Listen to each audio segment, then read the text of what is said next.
selamat siang semua. Ketemu lagi dengan saya Beatrix di sini. Senang sekali saya bisa menyapa kalian semua teman-teman. Semoga teman-teman semua tuh dalam keadaan sehat. Jadi di video kali ini saya bakal berbagi cerita dengan kalian semua teman-teman tentang kultur shock ala saya. Jadi ini tuh benar-benar pengalaman pribadi saya sendiri teman-teman. Nah, buat kalian mungkin yang masih bingung atau kayak tidak tahu kultur shock itu tuh apa, jadi kultur shock itu sendiri teman-teman adalah kebiasaan yang orang sini lakukan yang tidak kita punya di kita kampung. Pokoknya kebiasaan apa saja yang mungkin kita di kampung tuh tidak buat kita di Indonesia lah ya.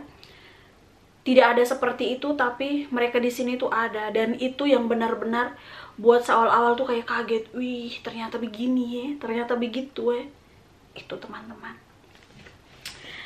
Jadi di poin pertama tuh teman-teman, ini benar-benar kultur shocknya saya waktu saya masih au pair dulu teman-teman, masih jadi anak angkat dari saya punya keluarga angkat begitu.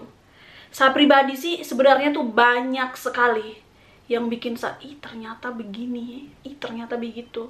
Sebenarnya tuh banyak, tapi ini tuh saya jabarkan benar-benar cuma beberapa saja teman-teman yang benar-benar saya alami waktu awal, waktu saya masih au pair dulu. Begitu. Jadi yang pertama tuh air teman-teman.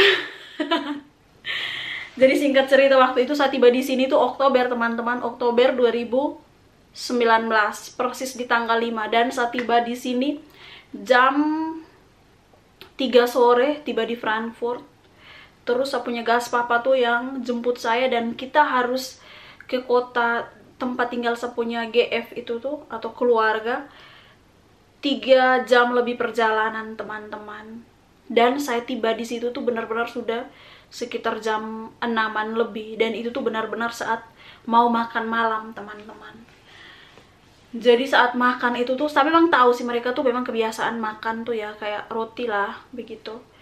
Nah, sementara makan saya ambillah air nih mau minum, air yang di dalam botol, dan kaget itu tuh air bersoda teman-teman, air bersoda. Jadi rasanya tuh kayak apa ya? Buat kalian mungkin yang sudah pernah minum Sprite, itu tuh rasanya seperti itu. Kalau Sprite tuh dia manis tuh, tapi ini tuh rasanya kayak tawar, tapi kita tuh kayak ada rasa aneh di lidah begitulah yang ada soda streamnya. Waktu minum tuh saya kaget, terus saya bilang, ini air nih apa ya, das schmeckt mir nicht, pokoknya das Wasser schmeckt mir nicht. Terus ini sebab bab tua tuh kayak langsung tertawa. Bukan tertawa sih, bab tua kayak senyum-senyum. Terus dia bilang, oh iya Beatrix, engkau bisa ambil dari ini, ambil air dari Wasserhahn langsung dari keran kan. Saya ambillah dari keran. Terus selama 2 minggu kayaknya tuh, 1 minggu lebih, hampir 2 minggu tuh saya cuma coba-coba deh ini barang, deh ini air nih teman-teman. Berusaha untuk beradaptasi, lidah beradaptasi deh ini air. Jadi teman-teman, singkat cerita, airnya mereka di sini dan kebiasaan orang sini tuh kebanyakan minum air bersoda, dan jarang sekali orang minum air dari air keran. Dan bapaknya si Matias satu hobi benar-benar minum air putih teman-teman. Jadi si bapaknya si Matias tuh dia selalu kayak minum, omong ke saya, ih kayak air tuh sebenarnya tuh untuk cuci muka, untuk cuci piring, untuk cuci pakaian, bukan untuk diminum.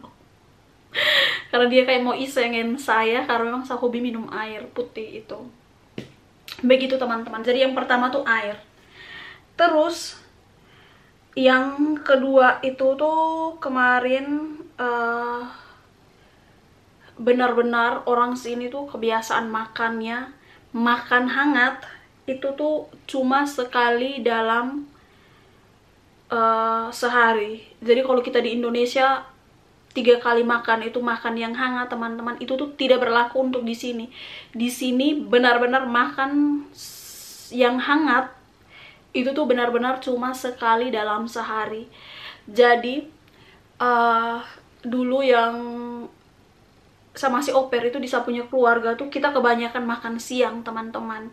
Jadi kalau makan siang itu tuh saya semenjak ada saya sih, kebiasaan saya waktu oper dulu, masak siang itu tuh saya makan banyak teman-teman, karena saya pribadi tuh tidak suka untuk makan apa ya, satu hari makan hangat tuh saya tidak sanggup teman-teman kalau cuma siang. Jadi saya tuh benar-benar malam ya up uncu ya harus makan yang hangat juga begitu.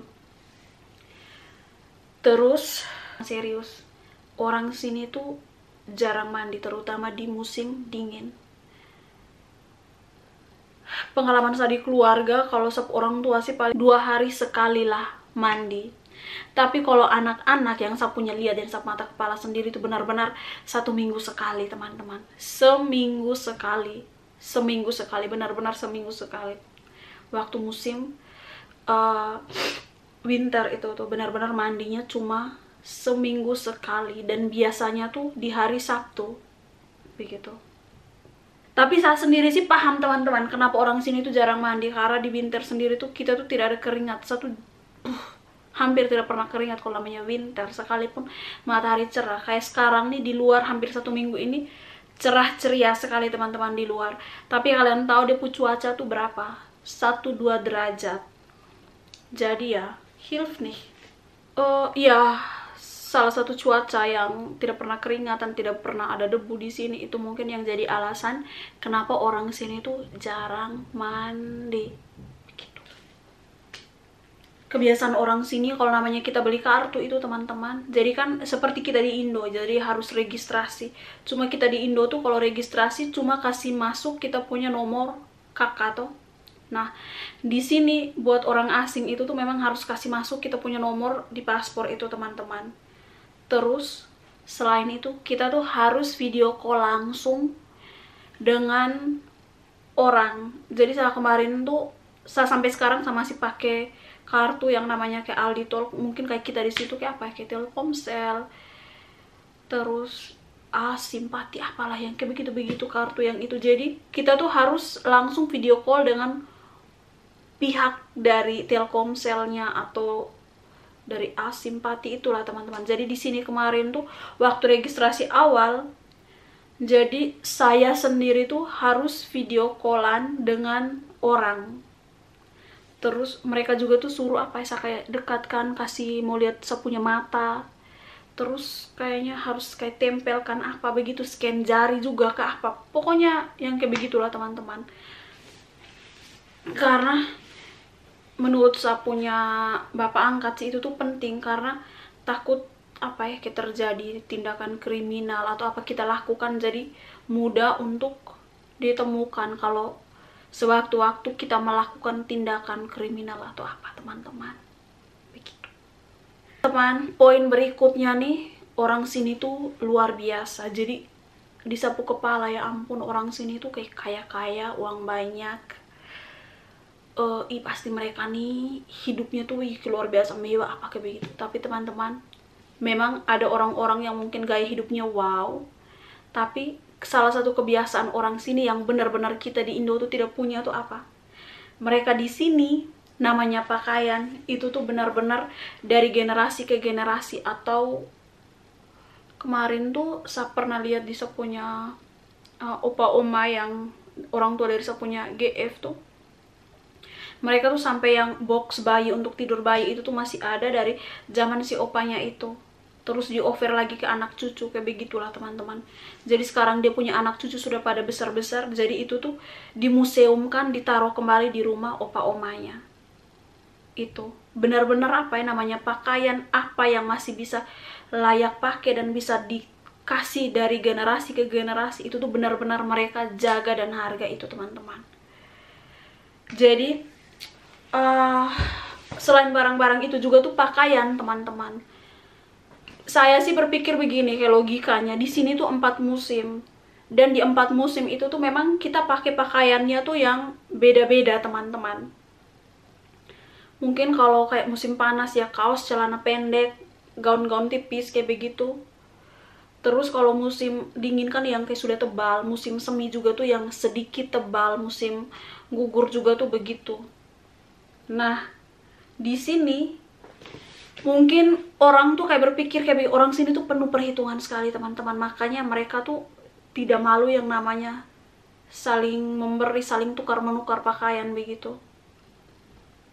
Saya tahu ini tuh karena pengalaman kemarin saya punya orang tua angkat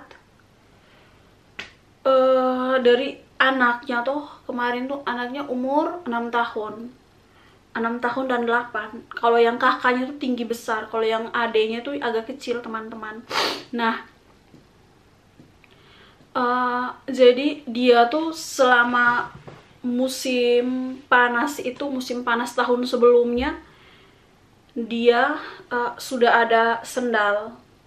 Tapi di musim panas untuk tahun 2020 kemarin tuh dia punya sendal itu sudah kekecilan. Akhirnya tanyalah saya punya GF itu tuh tanya ke GF itu tuh tanya ke dia punya teman kerja di sekolah tuh, karena mereka punya anak tuh seumuran, tapi yang punya anak dari koleginnya saya punya gas mama itu tuh lebih besar, jadi dia punya sendal, dia punya baju-baju itu tuh sudah tidak cukup lagi untuk si anak itu. Nah, offerlah ke saya punya GF, dan pakaian dari si kakaknya yang 8 tahun itu tuh di offerlah ke anak dari saya punya kolegin. Jadi mereka tuh kayak benar-benar kayak tidak malu, sementara kalau kayak dilihat ekonominya mereka tuh mampu sekali untuk beli barang-barang itu teman-teman. Tadi Indo kan namanya apa ya, kasih pakaian bekas, ya ampun itu dalam keluarga tuh bagosip teman-teman. Ih apa ya, kasih pakaian bekas, kan ada yang kayak begitu tuh. Sementara di sini tuh tidak ada teman-teman, kayak justru orang tuh senang begitu. Begitulah teman-teman. Terus apalagi kebiasaan orang sini, selanjutnya orang sini tuh biasa kumpul botol-botol bekas teman-teman. Jadi botol-botol bekas itu tuh nanti bakal dibawa lagi ke supermarket, terus dijual kembali teman-teman.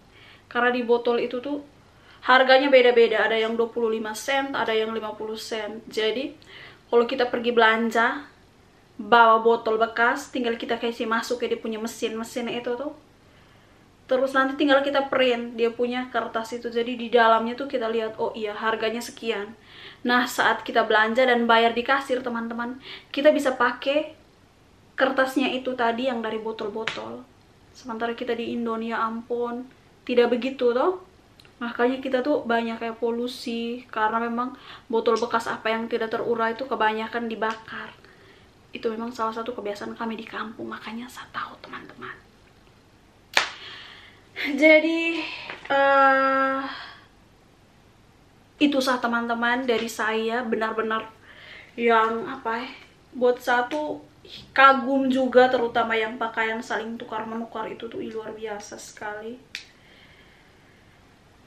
Jadi teman-teman, terima kasih buat kalian yang sudah nonton. Nanti saya akan berbagi lagi tentang pokoknya banyak hal lah yang di sini yang saya tahu. Begitu saja. Terima kasih dan ciao.